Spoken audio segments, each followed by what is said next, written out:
what are my thoughts on autism? My thoughts on autism are that most probably high-functioning autism, and autism as a general, is most probably the next evolutionary step for humanity, but the bodies are unable to cope with it. So I know more about high-functioning autism, but in high-functioning autism, it's my understanding, my limited understanding is what often happens is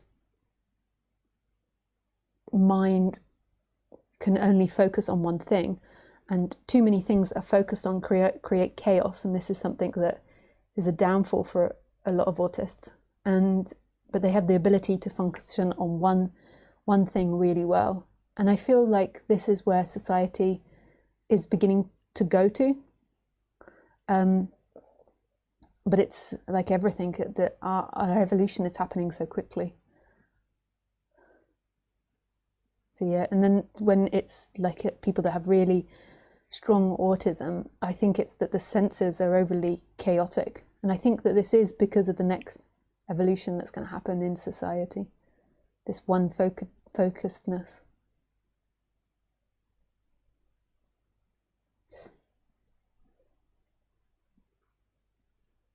I think that currently it can be quite painful to be an autist because it's not, society isn't set up for autists. It's so, if you imagine that you've got really open senses and then walking around in society, it's really chaotic.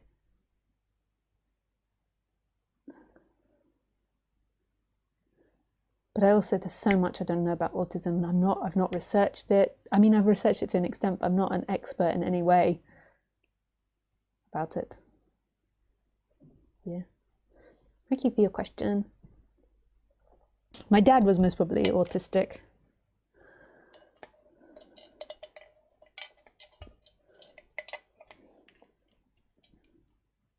We were talking about autism earlier. More than likely autistic. Or these sorts of tendencies.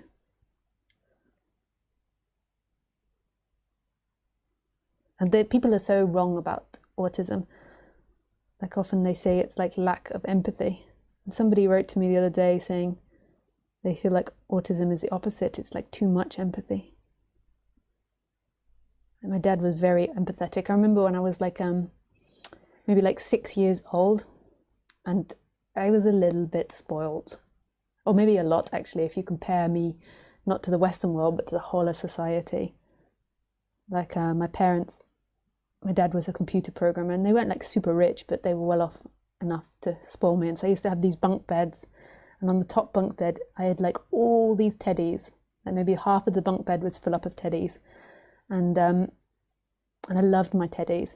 And then one day, we were in the garage cleaning up, and I was helping my dad, and he found one of my teddies behind something, and it's like little foot, had like a plastic foot, and it could suck its thumb, you could pop it in its mouth, and it was like mangled, it had been squashed or bitten or chewed or something.